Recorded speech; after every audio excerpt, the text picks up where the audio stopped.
انس رضی اللہ تعالیٰ عنہ ارشاد فرماتے ہیں کہ نبی علیہ الصلوۃ والسلام نے ارشاد فرمایا، من احب سنتی فقد احبنی، جس شخص نے میری سنت سے محبت کی اس نے مجھ سے محبت کی، ومن احبنی کان معی فی الجنہ، اور جو مجھ سے محبت کرے گا وہ جنت میں میرے ساتھ ہوگا۔ تو اس حدیث مبارکہ سے یہ بات ثابت ہو رہی ہے کہ جو شخص نبی علیہ الصلوۃ والسلام کی سنت کا شیدائی ہو،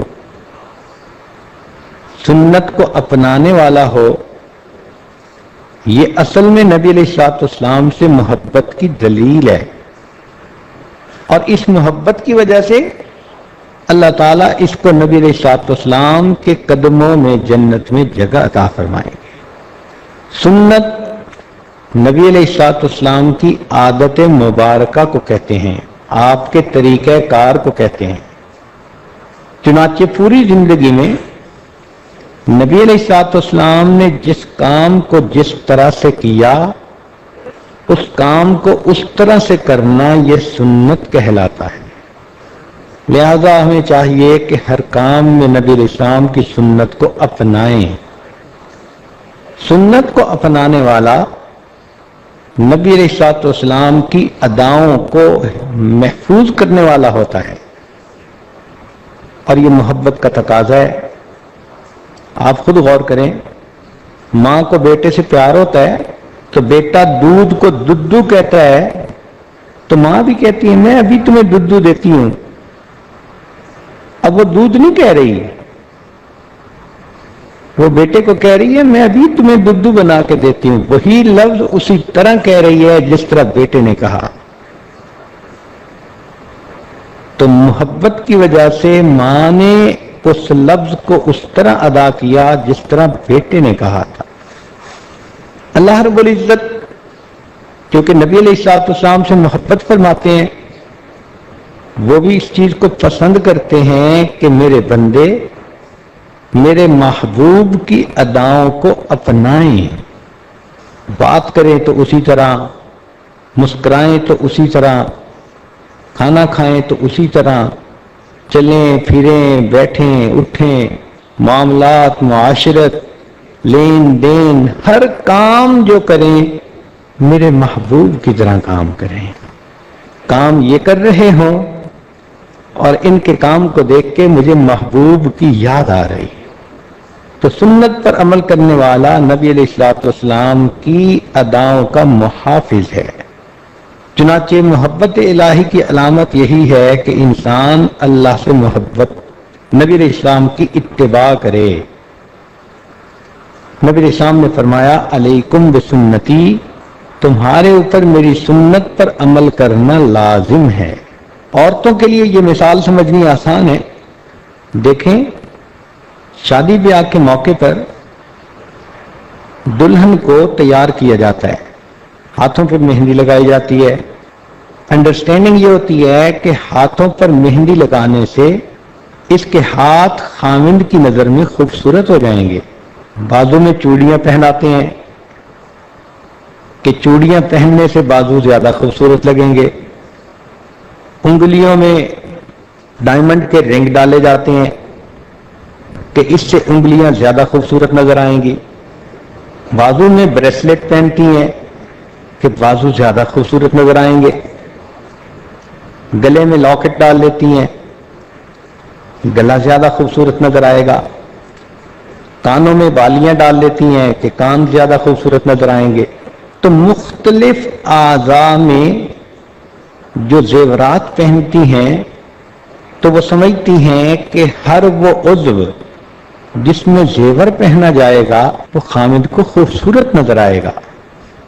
بالکل اسی طرح مومن اپنے جسم کے جس عضو کو نبی علیہ الصلوۃ والسلام کی سنت کے مطابق بنائے گا، اس کا وہ عضو اللہ رب العزت کی نظر میں خوبصورت بن جائے گا۔ چنانچہ جو شخص سر کے بالوں سے لے کے پاؤں کے ناخنوں تک سنت کے مطابق ڈھل جائے وہ اللہ رب العزت کا محبوب بن جاتا ہے۔ قرآن مجید نے تصدیق کر دی، قل ان کنتم تحبون اللہ فاتبعونی، میرے محبوب فرما دیجئے اگر تم اللہ سے محبت کرتے ہو تو میری اتباع کرو، میرے جیسے بننے کی کوشش کرو، یحببکم اللہ، اللہ تعالیٰ اس کے بدلے تم ہم سے محبت فرمائیں گے۔ تو ہم اللہ کے محبوب بن جائیں، کس قدر عزت افزائی کی بات ہے۔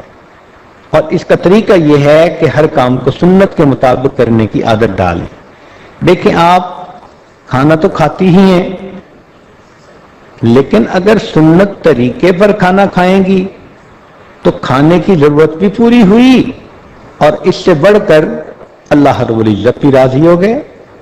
لہذا دسترخوان بچھا کے کھانا، سارے گھر والوں کا مل بیٹھ کے کھانا، سنت طریقے پہ بیٹھنا، کل بیمینک وکل مما یلیک، داہنے ہاتھ سے کھانا، اپنے قریب پلیٹ سے کھانا۔ اس عاجز کی کتاب ہے با ادب با نصیب، اس کتاب کو پڑھیں، بچوں کو بھی سمجھائیں، اور کھانے پینے، اٹھنے بیٹھنے، لباس، کردار، ہر چیز میں اس کے مطابق اپنی عادت کو بناتی جائیں تو خود بخود آپ اپنے آپ کو سنت سے سجا لیں گی، اور اللہ رب العزت پھر آپ سے محبت کرنے لگ جائیں گے۔ نبی علیہ الصلوۃ والسلام نے ارشاد فرمایا، من احب سنتی فقد احبنی، جس نے مجھ سے محبت کی، جس نے میری سنت سے محبت کی، اس نے مجھ سے محبت کی۔ ومن احبنی کان معی فی الجنہ، اور جس نے مجھ سے محبت کی وہ جنت میں میرے ساتھ ہوگا۔ ایک اور حدیث مبارکہ ہے، من تمسک بسنتی عند فساد امتی فلہ اجر 100 شہید، کہ جس نے میری سنت کو تھام لیا ایسے وقت میں جو فساد کا وقت ہو، جب امت اس سنت کو چھوڑ چکی ہو، تو اس بندے کو اللہ رب العزت 100 شہیدوں کا ثواب عطا فرمائیں گے۔ نبی الاسلام نے فرمایا، ترکت فیکم امرین، میں تمہارے درمیان 2 چیزیں چھوڑے جا رہا ہوں، لن تدلوا ان تمسکتم بہما، تم ہرگز گمراہ نہیں ہوگے اگر تم ان 2 چیزوں کو تھامے رکھو گے، کتاب اللہ و سنتی، ایک اللہ کی کتاب اور دوسرا میری سنت۔ تو ہم سنت کے شیدائی بن جائیں۔ امام مالک رحمۃ اللہ علیہ فرماتے تھے، ان سنت مثل سفینۃ نوح علیہ السلام، کہ سنت کی مثال نوح علیہ السلام کی کشتی کی مانند ہے، من رکبہا نجا، جو اس کشتی میں سوار ہو گیا وہ نجات پا گیا، ومن تخلف عنہا غرق، اور جو پیچھے رہ گیا وہ غرق ہو گیا۔ تو ایمان محفوظ ہو جاتا ہے جب انسان سنت سے اپنے آپ کو سجا لیتا ہے۔ شیخ عبدالقادر جیلانی رحمۃ اللہ علیہ فرمایا کرتے تھے، اساس الخیر متابعت نبی صلی اللہ علیہ وسلم فی قولہ و فعلہ، قال میں اور حال میں نبی علیہ الصلوۃ والسلام کی پیروی کرنا یہ خیر کی بنیاد ہے۔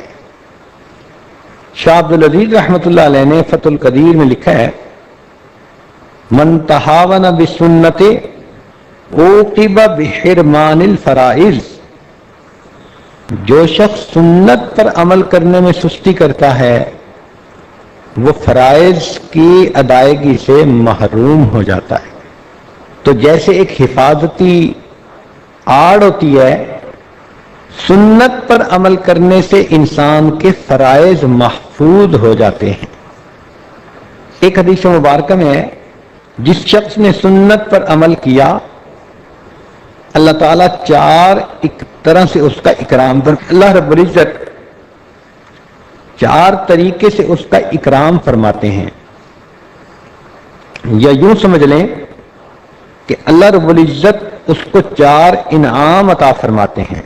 پہلا انعام، نیک لوگوں کے دل میں اس کی محبت پیدا کر دیتے ہیں۔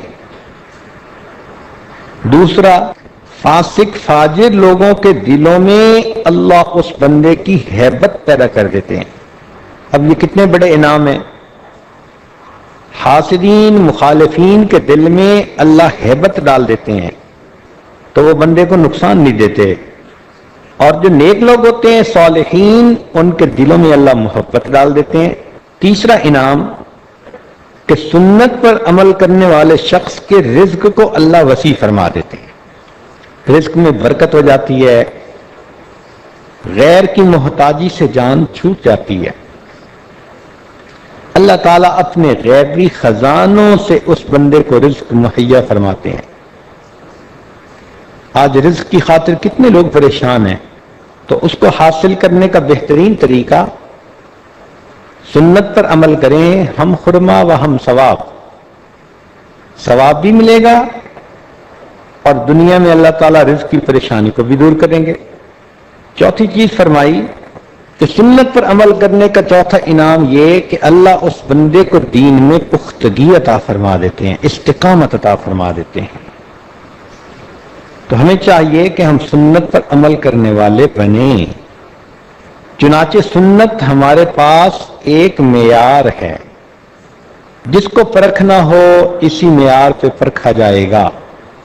کون بندہ کتنا نیک ہے، اس کے لیے جو آپ کے پاس پیمانہ ہے وہ یہ کہ دیکھیں اس کی زندگی سنت کے کتنا قریب ہے۔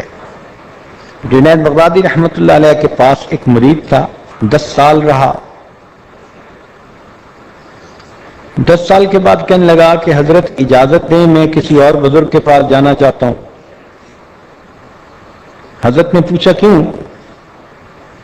کہنے لگا میں تو آپ کے پاس اس لیے آیا تھا کہ کوئی کرامتیں دیکھوں گا، کوئی چیزیں دیکھوں گا، اور میں نے تو 10 سال میں کوئی کرامت ہی نہیں دیکھی۔ جنید بغدادی رحمۃ اللہ علیہ نے اسے پوچھا کہ تم میرے پاس 10 سال رہے ہو، ان 10 سالوں میں تم نے کوئی کام مجھے سنت کے خلاف کرتے دیکھا ہے؟ اس نے کہا نہیں۔ فرمایا پھر اس سے بڑی کرامت اور کیا ہو سکتی ہے؟ ہمارے بزرگوں کی زندگیاں گزر جاتی تھیں، کوئی کام سنت کے خلاف نہیں ہوا کرتا تھا۔ چنانچہ صحابہ رضی اللہ تعالی عنہم نبی علیہ الصلوۃ والسلام کی سنتوں کے شیدائی تھے، سنتوں کے محافظ تھے، یہاں تک کہ ابن عمر رضی اللہ تعالیٰ عنہ عمرے کے لیے مدینہ طیبہ سے مکہ مکرمہ جا رہے ہیں۔ ایک جگہ انہوں نے سواری کو روکا، نیچے اترے، قریب ایک درخت کے پاس گئے اور زمین پر اس طرح بیٹھ گئے جیسے انسان قضائے حاجت سے فارغ ہونے کے لیے بیٹھتا ہے، اور تھوڑی دیر بیٹھ کے اٹھے اور پھر واپس آ کر سوار ہوئے اور چل پڑے۔ لوگوں نے پوچھا اگر آپ کو قضائے حاجت کی ضرورت نہیں تھی تو آپ بیٹھے کیوں، وقت کیوں ضائع کیا؟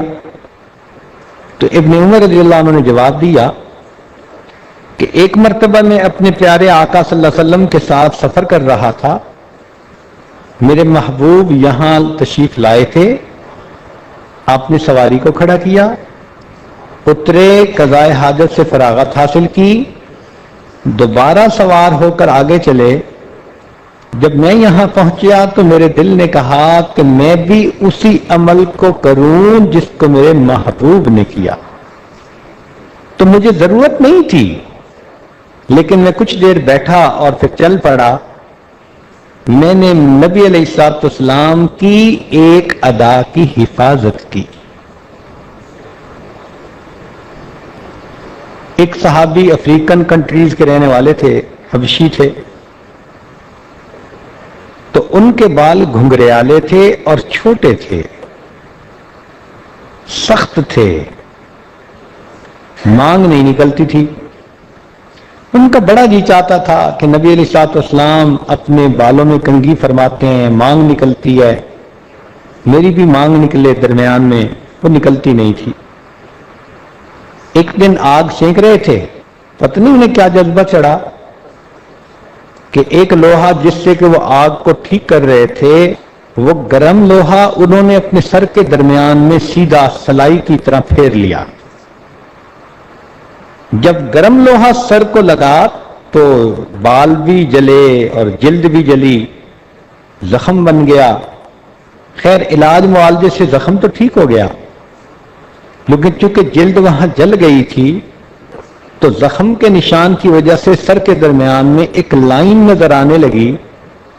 لوگوں نے پوچھا کہ کیا کیا آپ نے؟ کہنے لگے کہ اس کی تکلیف تو ختم ہو گئی، لیکن اب میرا سر میرے پیارے محبوب صلی اللہ علیہ وسلم کے سر سے مشابہت اختیار کر گیا. سیدنا حذیفہ رضی اللہ تعالیٰ عنہ جب فارس آئے تو دسترخوان پہ بیٹھے کھانا کھا رہے تھے، لقمہ گرا تو دسترخوان کا تو مقصد یہی ہوتا ہے کہ اگر کوئی چیز گر جائے تو وہ خراب نہیں ہوتی. آپ نے اس لقمے کو اٹھایا اور کھا لیا. ساتھ والے نے کہا کہ جناب یہ فارس کے لوگ اس چیز کو معیوب سمجھتے ہیں، اٹھا کے لقمہ نہیں کھانا تھا. تو سیدنا حذیفہ رضی اللہ عنہ نے حیران ہو کے دیکھا اور کہا اَأَتْرُكُ سُنَّةَ حَبِيبِي لِهَٰؤُلَاءِ الْحُمَقَاءِ، ان احمقوں اور پاگلوں کی وجہ سے کیا میں اپنے محبوب کی سنت کو چھوڑ سکتا ہوں؟ اللہ اکبر کبیرہ. کاش کہ یہ جذبہ ہمارے اندر بھی آ جائے اور ہم بھی یہی کہیں کہ ہم اپنے پیارے محبوب کی سنت کو کبھی نہیں چھوڑیں گے. اس لیے کہنے والے نے کہا وہی سمجھا جائے گا شیدائے جمال مصطفیٰ، وہی سمجھا جائے گا شیدائے جمال مصطفیٰ، جس کا حال حال مصطفیٰ ہو قال قال مصطفیٰ، جس کا حال بھی نبی علیہ السلام کی طرح اور جس کا قال بھی محبوب صلی اللہ علیہ وسلم کی طرح، سنت کا عاشق وہی کہا جائے گا. قریب کے زمانے میں ہمارے اکابرین علماء دیوبند سنتوں کے شیدائی چنانچہ حضرت مولانا قاسم نانوتوی رحمۃ اللہ علیہ پتہ چلا کہ فرنگی نے ان کے وارنٹ گرفتاری جاری کر دیے تو حضرت نانوتوی رحمۃ اللہ علیہ روپوش ہو گئے. لوگوں نے دیکھا کہ 3 دن کے بعد پھر مسجد میں کہا کہ حضرت آپ کے وارنٹ گرفتاری جاری ہو چکے اور آپ پبلک پلیس پر ہیں، یہ کافر آپ کو پکڑ لیں گے اور پھر پتہ نہیں سولی لٹکائیں یا کیا کریں. تو حضرت نانوتوی رحمۃ اللہ نے جواب دیا کہ میں نے نبی علیہ الصلوۃ والسلام کی مبارک زندگی پر غور کیا، مجھے 3 دن رات غار ثور میں روپوشی کے ملتے ہیں، میں نے اس حدیث پر عمل کر لیا، اب میں پھر پبلک پلیس میں آ گیا ہوں، اگر وہ مجھے گرفتار کر لیں گے تو میں گرفتار ہونے کے لیے تیار. حضرت گنگوئی رحمۃ اللہ علیہ ایک ایک عمل میں سنت پر عمل کرتے تھے. ایک مرتبہ دارالعلوم کا جلسہ تھا، اذان ہو گئی تو حضرت کا وضو تھا اور جلسہ گاہ سے آپ نے مسجد میں پہنچنا تھا، تو اتنا بڑا مجمع تھا، لوگ سلام کے لیے کھڑے تھے، راستہ نہیں ملتا تھا، حتیٰ کہ صف میں پہنچنے تک تکبیر اولیٰ ہو چکی تھی. حضرت گنگوئی رحمۃ اللہ علیہ نے نماز ادا کی، حسرت سے ٹھنڈا سانس لیا اور فرمانے لگے آج 22 سال کے بعد میری تکبیر اولیٰ قضا ہو گئی. یہ سنت کے شیدائی لوگ تھے. حضرت شیخ الہند رحمۃ اللہ علیہ جب بھی کوئی نیا پھل دیکھتے تو چھوٹے بچے کو دیتے، اس لیے کہ نبی علیہ الصلوۃ والسلام کی سنت یہی ہے۔ حضرت مدنی رحمۃ اللہ علیہ نے دارالعلوم دیوبند کے دارالحدیث کے سامنے جو چھوٹا سا باغیچہ ہے اس میں کیکر کا درخت لگانے کا حکم دیا۔ کہنے والے نے کہا کہ حضرت کیکر کے درخت میں تو کانٹے ہوتے ہیں، خوبصورت بھی نہیں ہوتا، یہ باغیچے میں تو نہیں سجے گا۔ فرمایا سجے گا یا نہیں سجے گا یہ الگ بات ہے، میں نے تو اس لیے لگانے کا حکم دیا کہ نبی علیہ الصلوۃ والسلام نے بیعت رضوان جس درخت کے نیچے بیٹھ کر لی تھی وہ کیکر کا درخت تھا، میں اس درخت کو دیکھوں گا مجھے محبوب کی بیعت کا وقت یاد آ جائے۔ ہر چیز میں نسبت۔ حضرت نانوتوی رحمۃ اللہ علیہ نے اس باغیچے میں گلاب کے پھول لگوائے۔ کسی نے پوچھا کہ گلاب کا پھول کیوں؟ موتیا بھی ہے اور بھی کئی پھول ہیں۔ تو حضرت نانوتوی رحمۃ اللہ علیہ نے کہا کہ حدیث پاک سے مجھے پتہ چلا کہ نبی علیہ الصلوۃ والسلام کے جسم اطہر سے جو خوشبو آتی تھی اس خوشبو کے ساتھ گلاب کے پھول کی خوشبو ملتی جلتی ہے، میں نے اسی لیے گلاب کے پھول کو لگانے کے لیے کہا۔ یہ سنتوں کے شہدائی، یہ اللہ رب العزت کے محبوب بندے۔ چنانچہ حضرت شیخ الحدیث مولانا زکریا رحمۃ اللہ علیہ کے والد مولانا یحییٰ رحمۃ اللہ علیہ فرمایا کرتے تھے کہ اگر کوئی آدمی سنت کے مطابق پاخانہ کرے تو اس کو خلاف سنت نفلیں پڑھنے سے بھی زیادہ اجر ملے گا۔ اللہ اکبر کبیرہ۔ واقعی جو جیولر ہوتا ہے وہی ہیرے اور موتی کی قدر جانتا ہے۔ یہ لوگ بھی سنت کے قدردان تھے، اس لیے ڈھونڈ ڈھونڈ کر یہ سنتوں کو اپناتے تھے۔ آپ غور کریں کہ اگر آپ درزی کو اپنا کوئی کپڑا سینے کے لیے دیں تو جب واپس ملتا ہے تو آپ اپنے کپڑے کو دیے ہوئے نمونے کے ساتھ میچ کرتی ہیں، اگر مطابق ہو تو پھر قبول کرتی ہیں، مطابق نہ ہو تو اس کو ریجیکٹ کر دیتی ہیں۔ کہتی ہیں کہ آپ نے اس کو سیمپل کے مطابق کیوں نہیں بنایا، اس کا سائز اتنا تھا تم نے اتنا کر دیا، فلاں چیز کا سائز اتنا تھا تم نے کیوں تبدیل کیا۔ تو جس طرح آپ دیے ہوئے کپڑے کے مطابق اپنا کپڑا پسند کرتی ہیں، اللہ رب العزت نے اپنے پیارے حبیب صلی اللہ علیہ وسلم کو بھی ایک نمونہ بنا کر دنیا میں بھیجا۔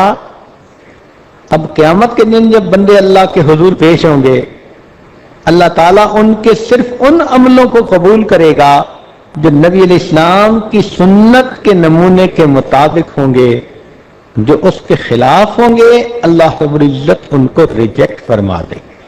ہم نے دیکھا کہ بعض لوگ ایک خاص برانڈ کی چیز پسند کرتے ہیں، جوتے ہیں یا کپڑے ہیں یا کوئی چیز ہے، برانڈ کی مہر اگر لگی دیکھ لیں تو مطمئن ہو جاتے ہیں۔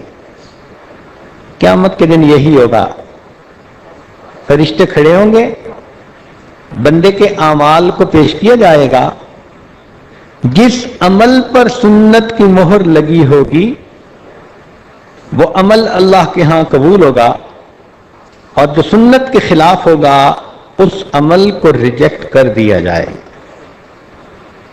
آپ غور کریں، ماں کو بیٹے سے محبت ہوتی ہے تو اگر ماں کو کہیں کہ یہ تمہارے بیٹے کی تصویر ہے، اس کو آگ میں ڈال دو، تو ماں ہرگز تیار نہیں ہوگی، کہے گی میں اپنی بیٹے کی تصویر کو آگ میں کیوں ڈالوں۔ تو اگر ایک ماں محبت کی وجہ سے بیٹے کی تصویر کو آگ میں ڈالنا پسند نہیں کرتی تو قیامت کے دن اللہ رب العزت اپنے محبوب کے چہرے سے مشابہت رکھنے والے لوگ جو محبوب کی تصویر کی مانند ہو گئے ان کو بھی جہنم میں ڈالنا پسند نہیں فرمائیں گے. کہتے ہیں کہ جب فرعون نے موسیٰ علیہ السلام سے کہا کہ جادوگروں کو میں بلاتا ہوں تمہارے ساتھ مقابلہ ہوگا، آپ نے فرمایا ٹھیک ہے. تو مقابلے کے لیے جادوگر آئے. اس زمانے کا دستور تھا کہ دونوں فریق ایک لباس ایک کاسٹیوم میں آتے تھے. تو جو افسران تھے پہلے تو انہوں نے موسیٰ علیہ السلام سے کہا کہ آپ جادوگروں والا لباس پہنے. آپ نے انکار کیا. انہوں نے سوچا کہ اب حل یہ ہے کہ جادوگروں کو موسیٰ علیہ السلام جیسا جبہ پہنا دیں. چنانچہ سارے جادوگر جبہ پہن کر آ گئے. مقابلہ ہوا. اللہ رب العزت نے موسیٰ علیہ السلام کو کامیابی سے نوازا. اس پر جادوگر ایمان لے آئے. فرعون نے ان کو بہت سخت سزا دی مگر یہ جادوگر اس امتحان میں کامیاب ہوئے. تو حضرت موسیٰ علیہ السلام کو بڑا تعجب ہوا. کو طور پر حاضر ہوئے. کہا کہ اے پروردگار عالم، آپ نے تو بائی نیم مجھے بھیجا تھا فرعون کی طرف. اذهب الى فرعون انه طغى. فرعون کو تو ہدایت ملی نہیں، جادوگروں کو ہدایت مل گئی. اللہ رب العزت نے فرمایا کہ میرے پیارے موسیٰ علیہ السلام، جب میں ہدایت کے فیصلے کرنے لگا تو میری رحمت نے اس چیز کو زیادہ پسند کیا کہ جن کو میرے نبی علیہ السلام کے ساتھ زیادہ مشابہت ہے ان کو میں ہدایت پہلے دوں. تو چونکہ جادوگروں کا لباس آپ کے لباس کی طرح تھا، میں نے ان کو ہدایت کی نعمت سے نواز دیا. اگر بنی اسرائیل کا کوئی بندہ ایک نبی علیہ السلام کی مشابہت کرتا ہے مجبور ہو کر، اللہ کو وہ بھی اچھی لگتی ہے، تو امت محمدیہ کا نوجوان اگر نبی علیہ السلام کی سنت پر محبت کی وجہ سے عمل کرے گا، اللہ رب العزت کو وہ کتنا پیارا لگے گا. تو اس لیے آپ گھروں میں اپنے نوجوان بچوں کو سنت پر عمل کی ترغیب دیں، اپنے خامدوں کو سنت کا شیدائی بنائیں، خود بھی ہر کام میں سنت پر عمل کریں. آپ کا گھر اگر سنتوں کا گلشن بن گیا تو یہ جنت کا نمونہ بن جائے گا، اور اس کے بدلے آپ جنت میں گھر کی حقدار بن جائیں گی. تو کوشش کریں کہ ہر کام کو سنت کے مطابق کریں، اس کو سیکھیں.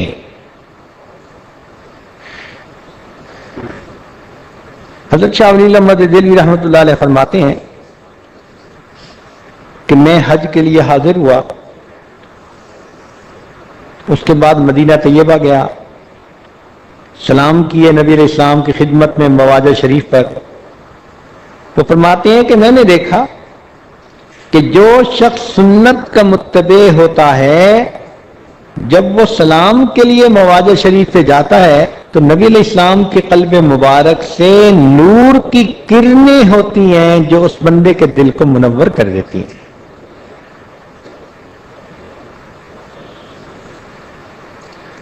آج کیسا وقت آ گیا، ہمارے گھروں میں نبی علیہ السلام کی سنتوں پر عمل کرنے میں کوتاہی ہے. کئی مائیں تو ایسی ہیں کہ بیٹا اگر اپنے چہرے پہ ریش یعنی سجائے تو ان کو اچھا نہیں لگتا چہرہ، مخالفت کرتی ہیں کہ تم جلدی سے شیو کرواؤ. اصل میں کسی نے سمجھایا نہیں نا کہ سنت پر عمل کرنے کا کیا اجر ہے. اگر پتہ ہوتا تو اس کو تو خوشی ہوتی. ہمارے ایک جامعہ میں بچی پڑھ کر فارغ ہوئی تو انڈسٹریلسٹ کی بیٹی تھی،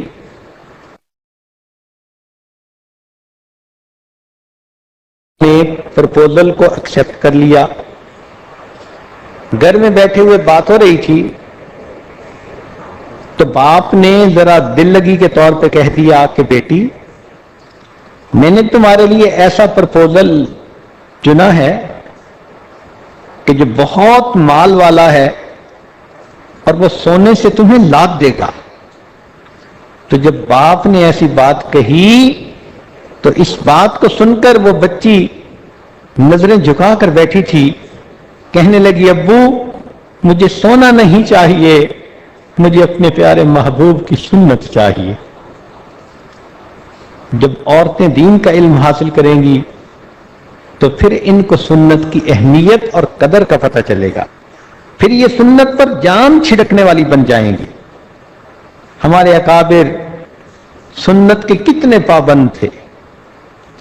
امام ربانی مجدد ثانی رحمۃ اللہ علیہ فرماتے ہیں ہمارے اکابر شرع شریف کے نفیس موتیوں کو بچوں کی مانند وجد و حال کے اخروٹ منقع کے بدلے نہیں دیتے، نفس فس کی طرف مائل نہیں ہوتے، فتوحات مدنیہ سے فتوحات مکیہ کی طرف التفات نہیں کرتے، ان کا کارخانہ بلند ہے. چنانچہ ہمارے اکابرین جو سلسلہ کے ہیں وہ اتباع سنت کا بہت اہتمام سناتے ہیں، بہت زیادہ.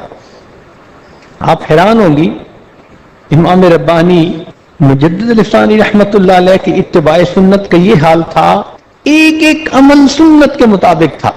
ان کے حالات زندگی میں لکھا ہے کہ جب ان کی وفات کا وقت قریب آیا تو ایک بندے کو بلا کر انہوں نے وصیت فرمائی کہ میں اپنی زندگی میں نبی علیہ الصلوۃ والسلام کی ایک ایک سنت کو اپنا چکا، نبی علیہ السلام کی سنت کو اپنے جسم پہ سجا چکا، لیکن ایک عمل ایسا ہے جو نہیں کر سکا. وہ کیا کہ ایک مرتبہ سیدنا حسین رضی اللہ تعالیٰ عنہ آئے، بچے تھے، نبی علیہ الصلوۃ والسلام نے انہیں گود میں لیا تو سیدنا حسین رضی اللہ عنہ نے پیشاب کیا.